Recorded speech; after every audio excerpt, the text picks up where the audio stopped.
Cross-linguistic approaches to language acquisition. Human language is the only communication system with extensive variation in form and meaning across the groups of its users. Currently, there are about 6,000 to 7,000 languages spoken, plus a considerably large number of sign languages. From among the spoken languages, only about half we have basic grammatical description, while only about 10% we have good and elaborate analysis. Though there have been a lot of cross-linguistic acquisition researches, only about 2% of the world's languages have had at least one acquisition study. And with the 2%, one individual feature or aspect of language development have been studied. These studies, however, are focused on the Indo-European languages of Western Europe, with the bulk of researches still concentrated on English. The problem with this small biased sample is that English and the Indo-European languages are taken as prototypes for language acquisition, and yet they exhibit a large number of rare phenomena. Take these phrases as prominent examples of the relative construction with relative pronouns. This construction raises specific issues, but it is not attested in many other languages where its function is taken over by structurally different constructions. Thus, a substantial part of our knowledge about language acquisition is built on a specific construction prominent in languages of Europe that have been well described, but we do not have information about how other and more widespread constructions are required. So, acquisition of less documented languages and a more cross-linguistic perspective on acquisition is a top priority in the field. Cross-linguistic language acquisition research is usually understood in two different ways. First, the term is used for acquisition studies of languages other than English. Results of such studies are often used to test theories of language acquisitions that are developed based on research on English, or that are informed by general speculation about the nature of grammar. Second, in comparative cross-linguistic research, languages for comparison are selected based on typological differences or similarities. The goal is to systematically explore commonalities and differences in the acquisition of specific linguistic features across different languages. Under this typological type of research, languages are grouped typologically based on shared features. For example, word order. English has a predominantly subject-verb-object pattern, or SVO, whereas Welsh has a predominantly VSO order and Japanese has an SOV order. A variety of features is used to classify languages into typologies. For example, case marking. Some languages are classified as ergative absolutive, while others are nominative accusative, identified on the pattern of case marking used. A language with ergative case marking typically treats the subject of an intransitive sentence like the object of a transitive sentence, while the subject of a transitive sentence is distinct. The advantage of the typological language acquisition research approach is that a range of cross-linguistic variation is covered. However, up to these days, typological acquisition research is still relatively rare.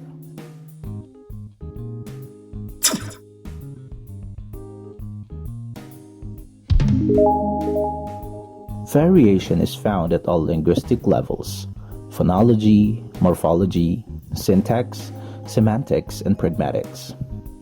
The main question of typological language acquisition research is whether, and if so, how the actual course of language acquisition is affected by differences across languages, as well as cultures.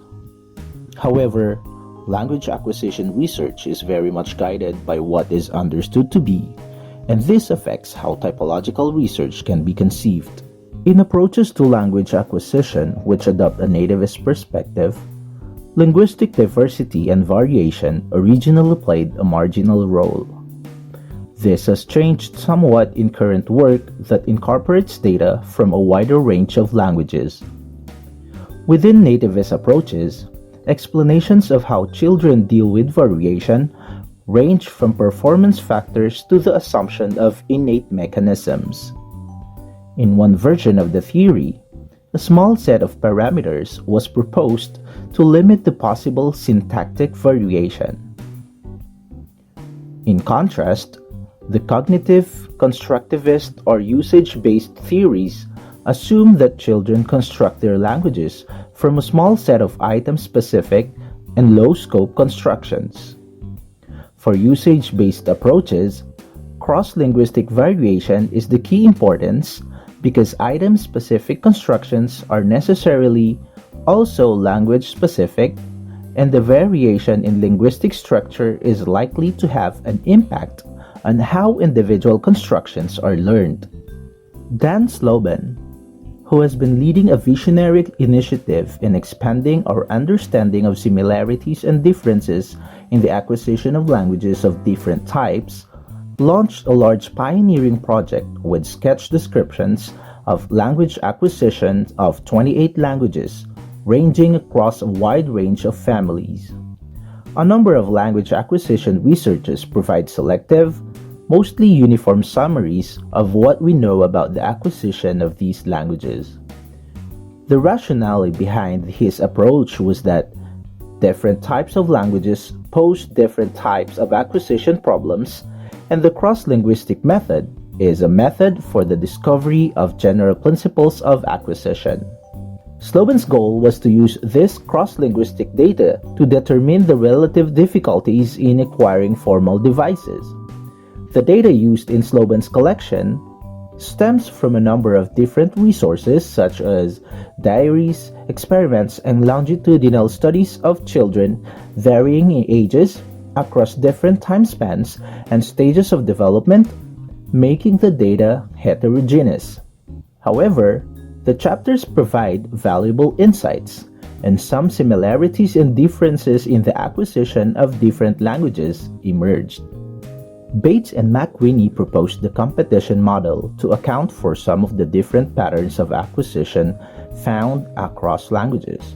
In this model, mechanisms determining the ways in which cues combine or compete are described, and the strength with which a cue is used directly proportional to the informational value or cue validity. Cue validity is the product of cue availability, or the proportion of time a cue is present, and cue reliability, or the proportion of time when the cue is present that it indicates the correct solution. When there are several morphological forms with one function and several functions for one form, cue validity and reliability are affected. For example, if a particular case form is used to mark some nouns but not others, that form is low in validity. The extent to which word order is important in helping children determine who did what to whom has been investigated within the competition model. Animacy, case marking, agreement, or stress may be used in the early stages depending on the languages being acquired. In English, word order is a dominant cue for young children, but in Hungarian it is animacy, and in Turkish, case marking. That is, young children learning different languages focus on different cues, not necessarily word order, and they are not necessarily the predominant cues which adult speakers of the language rely on. A large body of research suggests that language is tightly connected with the conceptualization of the world. Even concepts like time and space have been shown to be conceptualized differently across languages and cultures. In spatial domain, Levinson postulates three major linguistic frames of references that are grammaticalized or lexicalized in the languages of the world. They are intrinsic, for example, the man is inside the house; relative, the man stands to the right of the house; and absolute, The man is to the north of the house. Children will need to learn which of these models of orientation is relevant in the language of their surroundings. Thus, finding out how children learn a language also means finding out how their conceptualization of the world develops. Choi and Bowerman compared the acquisition of Korean and English spatial terms in 1991. Where Korean uses verb to encode spatial concepts, English uses predominantly adpositions. In English, a distinction is made between in, that is, enclosure of a figure in some container, and on, or the contact of a figure with some object, for support. In contrast, Korean distinguishes the kind of it. For example, neta contrasts with kita. Choi and others found that children from 18 to 23 months show sensitivity to these language-specific differences. The linguistic input affects concept formation from the earliest stages.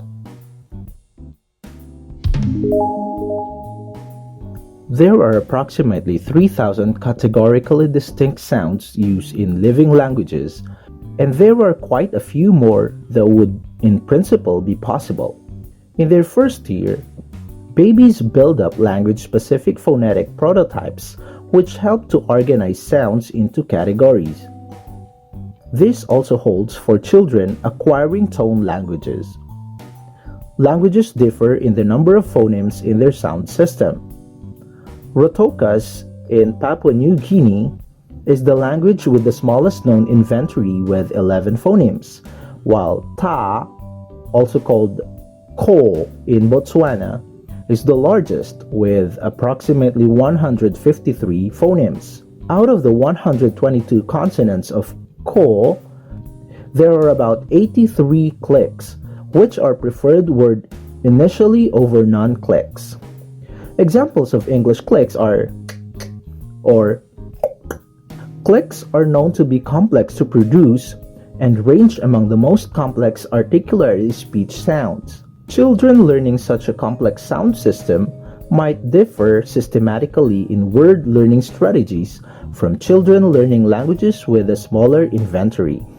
Children who still have a small vocabulary may be very selective in their choice of words, that is, either actively avoiding words which are difficult to pronounce or substitute consonants systematically. There are different types of words, phonological and grammatical words, and their structure and identification differ from language to language. Morphology directly influences the kind of words we have in a language, but this interrelation has not been addressed in studies of word acquisition. A study on the acquisition of verbs in 5 Mayan languages showed that even in closely related languages, the children's first verb forms differ, depending on the morphology of the particular language. Words or language-specific constructions and generalizations are difficult to make without taking a wide range of factors into consideration. It is a common knowledge that the order of morphemes within a word is fixed, and that reordering or rearranging the morphemes is not possible. Any change in order is assumed to create a word with a different meaning. Recent research in Chintang, in eastern Nepal, however, shows that prefixes can freely permutate within a word without any change in meaning or other consequences such as dialect change or pragmatic differences. For example, in the following sentence, which translates to "they didn't see us," does not actually differ from these two variations. Free prefix permutation severely reduces the amount of repetition available in the input, but we have at present no idea of how children manage to successfully cope with this feature.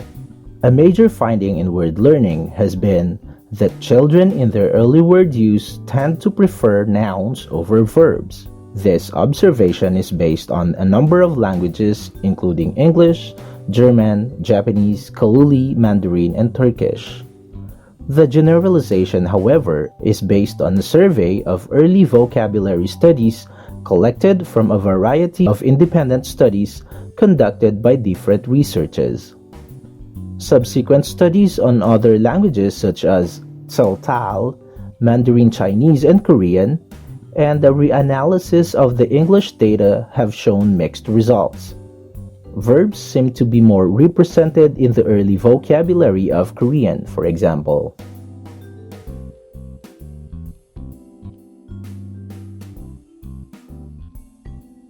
Estimating the frequency of nouns and verbs presupposes that we can easily distinguish between nouns and verbs in the speech of a child.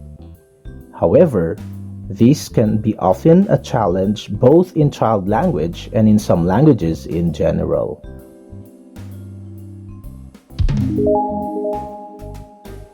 Some languages have a lot of morphology, such as the Mohawk in the US and Canada.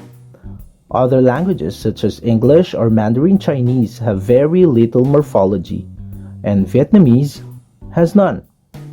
For example, in verbs, languages vary as to how many grammatical categories can be expressed within a single verb form.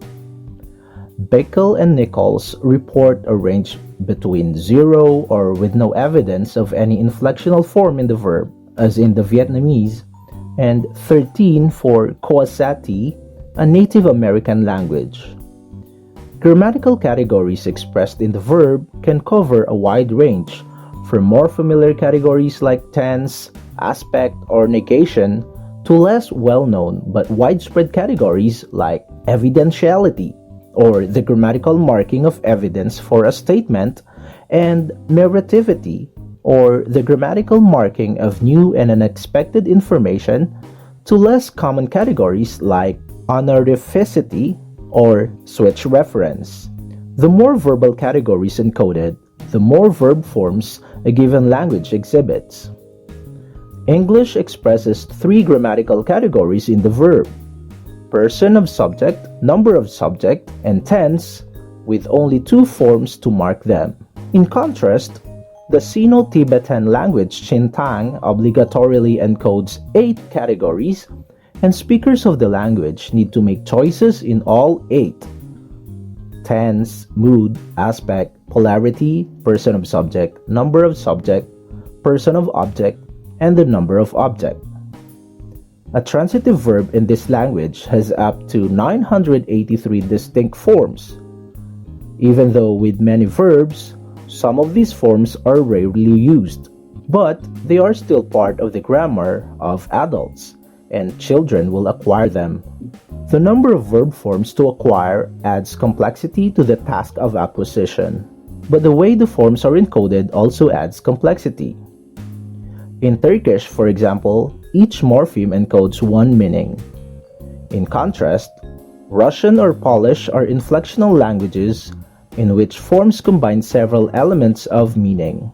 Exact repetitions of verbs in agglutinating languages like Turkish, as well as English, are statistically much more likely than in inflectional language like Chintang. In English, the verb is repeated no matter what person or gender is involved. In comparison with Polish, there is a different verb form for each person, and in addition, the gender of the subject is also marked at the verb. Thus, the probability for exact repetitions of verb forms is much lower in a language like Polish than in English. For languages like Chintang, the likelihood of exact repetition is even less. In summary, verb forms in morphologically rich languages are more variable, and the child has to master many more forms and combinations of forms and the appropriate context of use. An area in which similarities in acquisition patterns have been reported is in the acquisition of tense or aspect. There is a strong correlation between tense and grammatical and lexical aspect. Grammatical aspect is a formal category of some languages, encoding the temporal structure of an event. Lexical aspect, also called action sartan, is an inherent property of predicates categorizing events into states, activities, telic or goal-oriented events, and other such types. Perfective verb forms, that is, forms portraying events as unstructured wholes such as the Russian form dat or to give, and telic action sarten, that is, verbs including a goal or result in their lexical semantics, such as by, typically appear in the past tense form of a verb, whereas imperfective aspect and atelic action sarten typically appear in the present or non-past form. However, there is variation in the acquisition of tense and aspect across languages. It is unclear whether the variation is due to differences in the language-specific structures that are being acquired, or because researchers use different criteria for identifying acquisition or different types of data in which to base their conclusions. For example, some data have been collected through observation, while other data have been elicited in experimental settings. Another likely source of variation is the discourse context of aspect usage, which has been shown to cause substantial variation in a study on the acquisition of Russian aspect.